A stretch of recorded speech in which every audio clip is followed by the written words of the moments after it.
Once I was at the bottom, I found myself in a garage with many different cars, all from different places and time eras. When I heard an electric motor heading my way, I turned to see him sitting in an odd-looking car. It looked nothing like any car I'd ever seen. It was very low to the ground with 3 large tires. He looked at me from the driver's side as the passenger side door opened up. I hopped inside and buckled up when I heard him say, "All buckled up? Good. Now, let's go." It was then I was thrust back into my seat. The world outside, nothing more than a blur. And I thought, how can he safely be driving this fast? Then I heard him say, "I'm not. Ada is." I looked over to see him reclined back in his seat with his eyes closed. "Just lay back and relax. The speed is a lot less jarring that way," he advised me. So I did just that. It didn't seem like much longer before we reached the warehouse. The car stopped and the doors opened. He got out and walked over to my side. "So, are you going to get out or are you just going to sit there?" I quickly jumped out of the car and stood looking at the building and then asked, "So my dad is on the top floor. So, how are we getting in?" He looked at me with a look on his face like I had asked the dumbest question ever. "We go in through the front door. How else do you enter a building?" I shrugged. So anticlimactic. I thought we were going to go all stealthy and break in. He laughed and said, "What do you think this is, some kind of action movie?" We made our way to the front door and opened it. As it creaked open, we could see a few things moving inside. Once fully inside, we could see a group of people, mean-looking, dirty, pierced, and covered in tattoos. Kind of reminded me of those biker gangs, like the ones you see in the movies. They started to move towards us, menacingly and laughing, with their chains and other weapons. "Time out!" Vincent said. They all seemed to stop. "Okay now, kid, do you know how to use a gun?" he asked me. I looked at him shocked. "Wait, we're going to kill them?" "Well, yeah, I mean, how else do you think we're going to make it through here? I doubt they're going to just part ways and let us through," he replied. My voice trembled. I won't kill a human being," he scoffed. "All right, well, we'll do this your way, but you're going to have to do it yourself." I looked at him, confused. "Wait, why?" "Well, kid, even if I held back, I would splatter them all over the place. So, if you want to just knock them out, you'll have to do it yourself." He reached in his coat and pulled out a pair of tampons and handed them to me. "Here, you're going to need these." He then walked over to the wall and sat down. "Okay, time in!" Once he said this, they all looked around and started to move towards me. My legs started to shake. I took a big gulp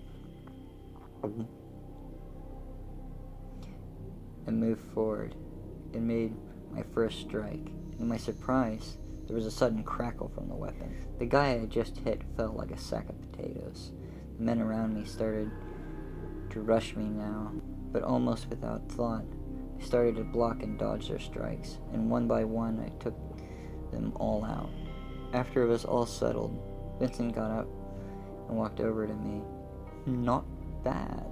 Ready to head to the next floor?" he asked. I looked at him, still in shock at what had just happened, and then I asked, "How did I do that?" He smirked and smiled. "Oh, I decided to give you a little help. Now come on. Sounds like there may be some more fun to be had on the next floor." We made our way to the back of the building, where there was a staircase. It only went up one floor, before it opened up on the next floor. It was still a bit dark, but the moonlight through the windows still lit the otherwise dark room. The smell was horrendous. It smelled like rotting meat that had been left in a car all summer.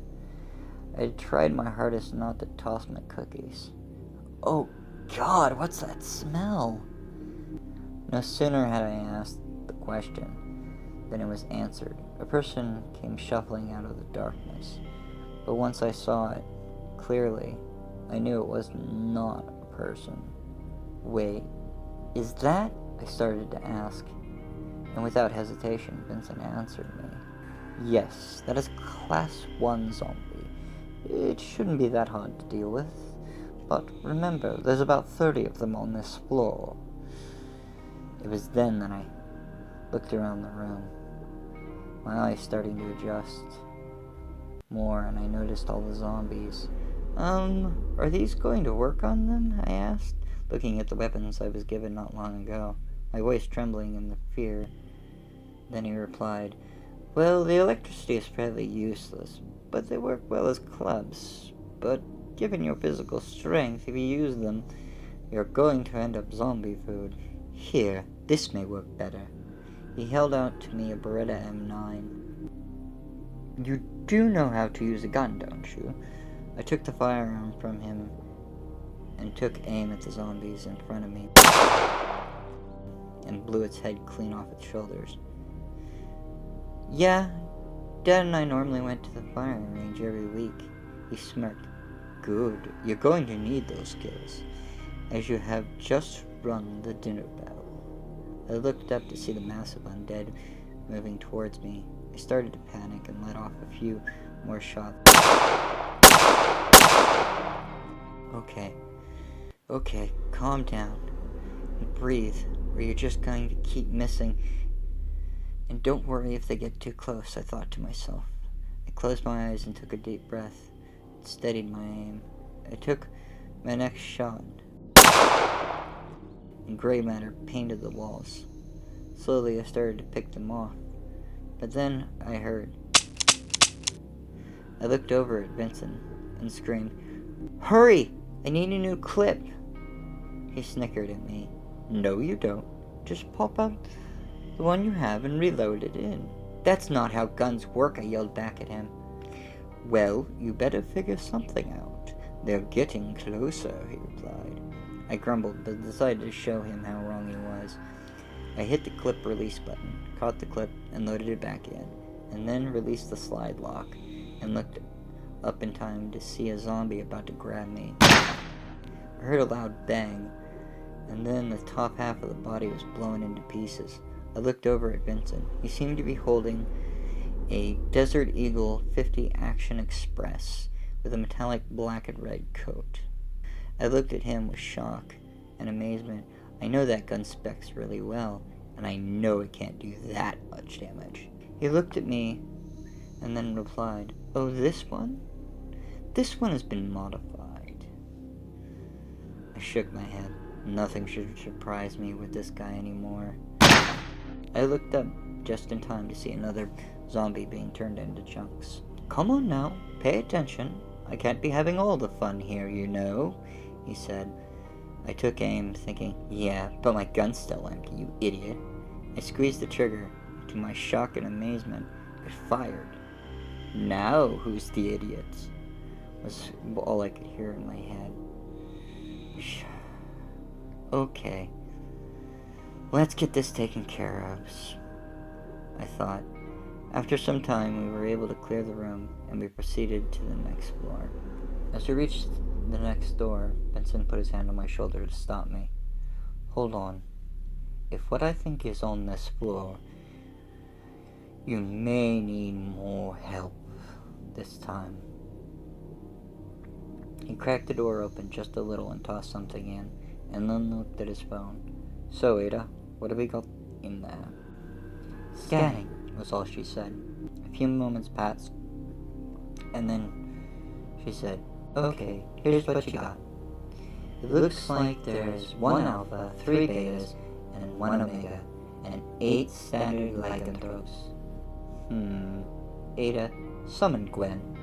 A few moments of silence passed before a young girl, looking no older than 8 years old, came out of Vincent's shadow. and then looked up at him and asked, "Yes, Father? What do you need?" He knelt down, looked at her at eye level, and then said to her, "Well, my little one, in this next room we have some puppies. I need you to make them behave." She smiled and hugged him. "Okay, Father." She busted into the room.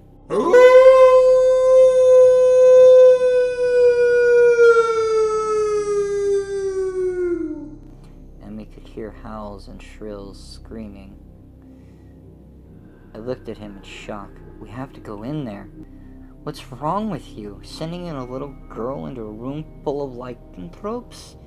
He held up one finger and said, "Just wait."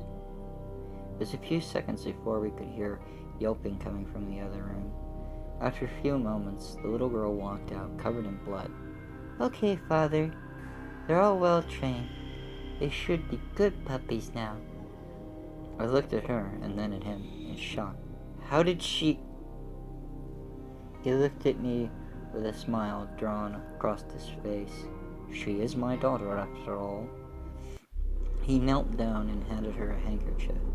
"Here, my little one. You're a bit messy." She smiled and took it and started to wipe the blood off of her. "Yep, the big puppy didn't want to play nice, so I had to put him down."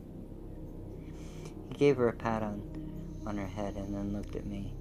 "Well, let's go."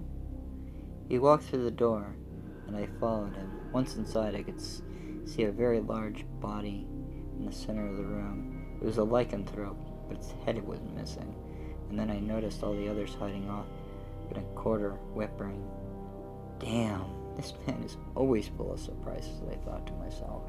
We headed to the next floor. Once inside, we found the floor was well lit, and someone was standing on the other side of the room, in front of the door, which I could only guess led us to the next floor. He looked up at us and began to speak. "You shall not pass, and you have forfeited your lives coming here." Vincent started to laugh. "Dear child, do you fathom who I am?" The guard took a look at him. Then I saw the shock and fear in his eyes. His legs started to shake. Then Vincent spoke once more. "Don't worry. I'm not going to take care of you myself." He pulled out his phone. "Ada, summon Sabrina." Moments later, a young, beautiful girl came out of his shadows. She looked as if she could not be much older than myself. She had long black hair with a red tinge, her eyes green as emerald, her skin as white as snow. She was not much shorter than I. She was maybe around 5'9", 5'8". My heart started to thump loudly in my chest. Vincent looked over at me with a wicked grin on his face. It was at that moment she started to speak, and I swear I never heard a voice so sweet. "Yes, Father? What do you need?" He answered her. "Well, it looks like your nephew needs to be disciplined." She looked over at the guard by the door. She then looked back at Vincent and said, "Can I get a tempo, please, Father?" "With pleasure, my dear daughter," he replied, and then pulled from his coat a very ornate-looking violin and started to play it. As he played, I was shocked and amazed as I watched her dance. She almost seemed to glide across the floor as she danced, every movement as fluid as water. I was so dazzled my jaw hung open. As the song reached its peak, she came into arm's reach of the guard, and then the music stopped, and the guard slumped to a pile, and then disappeared into nothingness. She then turned and walked back over to us. Then I heard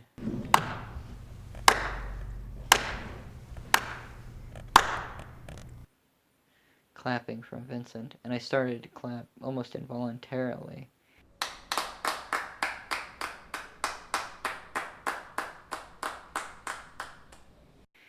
And she took a bow, and then she looked at Vincent and said, "Is there anything else you needed me for, Father?"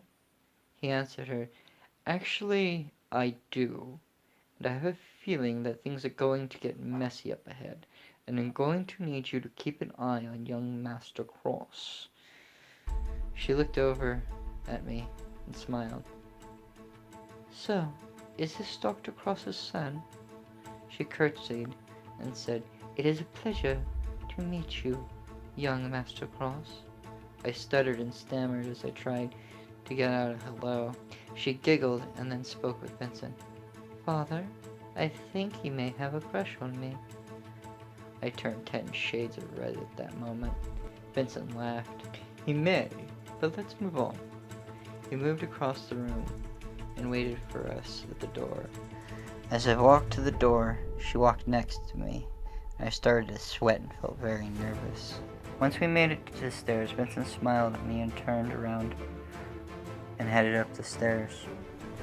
As we headed up the stairs, he said, "Put a horde of zombies in front of him and he's as cold as ice. Or put one girl in front of him and he turns to goo." Ah, the joys of young love. I said nothing the whole way up.